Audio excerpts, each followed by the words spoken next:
चिंता में खुद को बर्बाद मत करो। यह उन दिनों की बात है जब एक सन्यासी सेब के बाग में अपना समय व्यतीत कर रहे थे। उस समय तक सन्यासी की प्रसिद्धि दूर दूर तक फैल चुकी थी। लोग अपनी चिंताओं और समस्याओं का समाधान खोजने के लिए दूर दूर से सन्यासी के पास आते थे।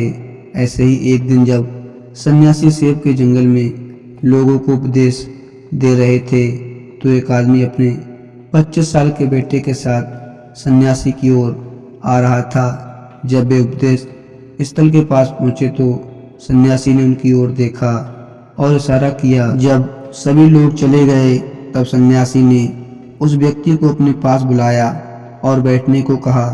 चारों ओर हरियाली थी, मौसम सुहाना था, तरह तरह के पक्षियों की आवाज़ें गूंज रही थी। ऐसा नज़ारा देखकर उस व्यक्ति को अंदर से बहुत शांति महसूस हो रही थी। इसके बाद सन्यासी ने उस व्यक्ति से आने का कारण पूछा। इस पर वह व्यक्ति बोला, हे महात्मा, मैं अपने बेटे को आपसे मिलवाने के लिए 2 दिन की लंबी यात्रा कर कर आया हूँ। यह मेरा इकलौता बेटा है और वह हर वक्त थका रहता है। ऐसा लगता है कि इसमें जान ही नहीं है।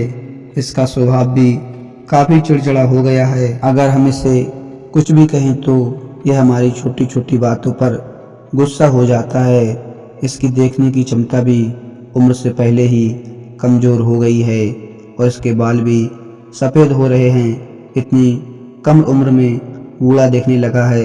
मैं समझ नहीं पा रहा हूँ कि इसके साथ यह क्या हो रहा है। सन्यासी, मुझे अपने बेटे की बहुत चिंता हो रही है। मैं अपने बेटे को डॉक्टर के पास ले गया तो उन्होंने कुछ दवा दी और कहा, बेटा तनाव कम लो। वह अपने दिमाग पर बहुत अधिक तनाव लेता है, इसीलिए उसकी यह हालत है। लेकिन उन्हें बहुत समझाने के बाद भी मुझे तनाव का मतलब समझ नहीं आया। मुझे नहीं पता कि तनाव क्या है, इसका क्या कारण है और इसे कैसे दूर किया जाए। सबसे पहले मुझे तनाव को समझना होगा, इसीलिए मैं आपके पास आया हूँ। सन्यासी, कृपया मेरी समस्या का समाधान करें। यह सुनकर सन्यासी ने उनके बेटे को बहुत ध्यान से देखा। उसके चेहरे को देखा, उसकी आंखों को देखा, फिर उसके हाथों की नाड़ी भी जांची। यह सब अनुष्ठान करने के बाद सन्यासी ने उस व्यक्ति से कहा कि तनाव को कोई भी नहीं लेना चाहता, लेकिन फिर भी यह तनाव व्यक्ति के दिमाग को दीपक की तरह जकड़ लेता है और व्यक्ति को पता ही नहीं चलता कि वह तनाव में है।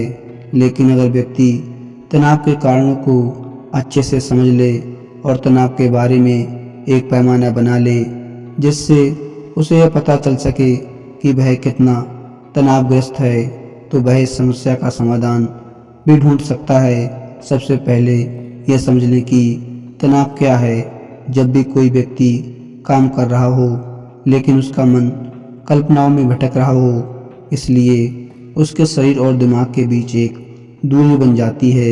यह दूरी जितनी अधिक होती है, व्यक्ति उतनी ही देर तक बेहोशी की स्थिति में रहता है और शरीर और मन के बीच के इस तनाव को ही तनाव कहा जाता है। आखिर पसंदीदा खेल खेलने के बाद इंसान ऊर्जा और खुशी से क्यों भर जाता है, जबकि वह अपने शरीर को थका चुका होता है। लेकिन समझने वाली बात यह है कि खेलते समय दिमाग और शरीर पूरी तरह से एक साथ खेल में केंद्रित होते हैं, जिससे शरीर और मन के बीच दूरी नहीं बनती और तनाव नहीं आता और मन में कोई तनाव हो वह भी दूर हो जाता है।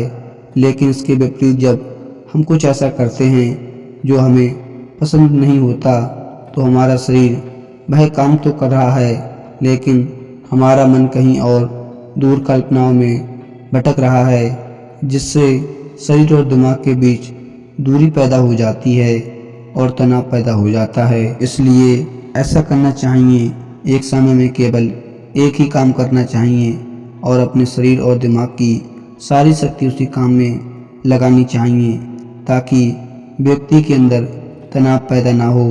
तनाव के प्रमुख कारणों में पहला कारण है अति महत्वाकांक्षी होना। महत्वाकांक्षी होना अच्छी बात है, लेकिन क्या आपने कभी गौर किया है कि उस आदमी का एक लक्ष्य कभी पूरा नहीं होता?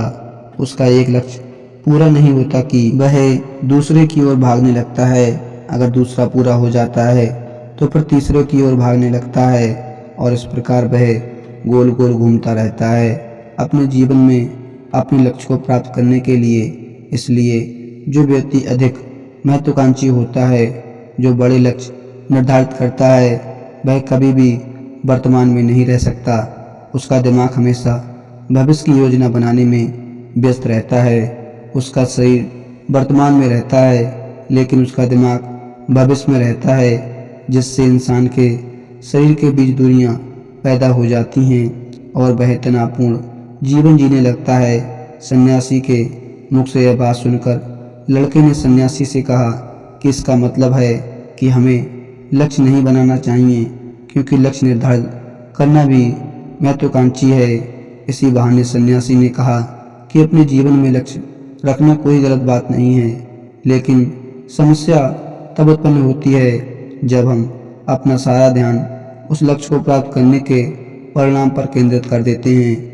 व्यक्ति को वर्तमान में जीना चाहिए, एक लक्ष्य निर्धारित करें और उस लक्ष्य को प्राप्त करने के लिए कड़ी मेहनत करें, लेकिन साथ ही आपको यह भी ज्ञान होना चाहिए कि आप कभी भी वर्तमान में जी रहे हैं और वर्तमान सत्य है। सन्यासी ने आगे कहा कि ईर्ष्या तनाव का एक और बड़ा कारण है।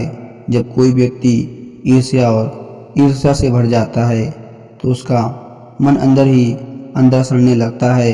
ईर्ष्या एक आंतरिक घाव यानी मन का घाव। इंसान के शरीर का घाव तो ठीक हो सकता है, लेकिन मन का घाव कभी नहीं भरता। इसलिए कभी भी दूसरों की उन्नति और खुशी से ईर्ष्या नहीं करनी चाहिए, क्योंकि ईर्ष्या तनाव का कारण बनती है। इसके बाद सन्यासी ने तनाव का अगला कारण बताया और कहा कि अरुचिकर काम भी मन में तनाव पैदा करता है।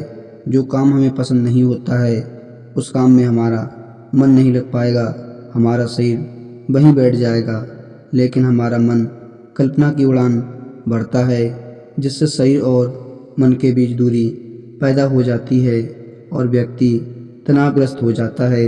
इसलिए व्यक्ति को हमेशा अपनी रुचि के अनुसार ही कार्य करना चाहिए। यदि व्यक्ति ने यह तय कर लिया है कि उसे कौन सा काम करना है और वह उसी काम को अपना जीवन का लक्ष्य बना लेता है, तब वह काम उसके लिए काम नहीं बल्कि खेल बन जाता है। लेकिन दोस्तों, अपने जुनून को फॉलो करो, ये कहना कितना आसान है, अपना सच्चा जुनून ढूंढना कितना मुश्किल है। क्योंकि आजकल ज़्यादातर युवा सेलिब्रिटी और सोशल मीडिया से प्रभावित हैं। वे किसी भी काम को अपना जुनून मानते हैं और फिर कुछ दिनों तक कोशिश करने के बाद उसे बीच में ही छोड़ देते हैं, क्योंकि यह उनका जुनून नहीं था और इस तरह वे अपना कीमती समय और ऊर्जा को बर्बाद करते हैं। तनाव का चौथा कारण है दूसरों से अपेक्षा करना। सन्यासी ने उस व्यक्ति की ओर इशारा करते हुए कहा, एक पिता के रूप में तुम्हें अपने बेटे से बहुत सारी उम्मीदें होंगी कि आपका बेटा बहुत सफल इंसान बने, आपका नाम रोशन करे और जैसा जीवन आप चाहें वैसा जिए, आपकी हर बात माने। लेकिन क्या आज तक किसी की भी उम्मीदें पूरी हुई हैं? जब भी कोई व्यक्ति दूसरों से अपेक्षा करने लगता है तो वह अनजाने में तनाव पैदा करना शुरू कर देता है। खुद के लिए जरा सोचिए, आगे आपका बेटा आपके मुताबिक काम नहीं कर रहा है और वह वैसा नहीं बन रहा है जैसा आप उसे बनाना चाहते हैं, तो निश्चित तौर पर तनाव आपके दिमाग पर हावी हो जाएगा और तनावपूर्ण जीवन जीने लगेंगे। क्योंकि दिमाग एक समय में एक ही काम पूरे ध्यान से कर सकता है, कभी भी एक ही समय में दो चीज़ों पर पूरा ध्यान केंद्रित नहीं कर पाता। इसलिए जहाँ तक हो सके एक समय में एक ही काम को पूरे ध्यान से करने की कोशिश करें। तो दोस्तों, उम्मीद करते हैं कि आपको महात्मा गौतम बुद्ध की इस वीडियो से कुछ सीखने को मिला होगा। अगर कुछ सीखने को मिला हो तो चैनल को सब्सक्राइब कर दें। मिलते हैं एक नई वीडियो में, तब तक के लिए जय हिंद, धन्यवाद।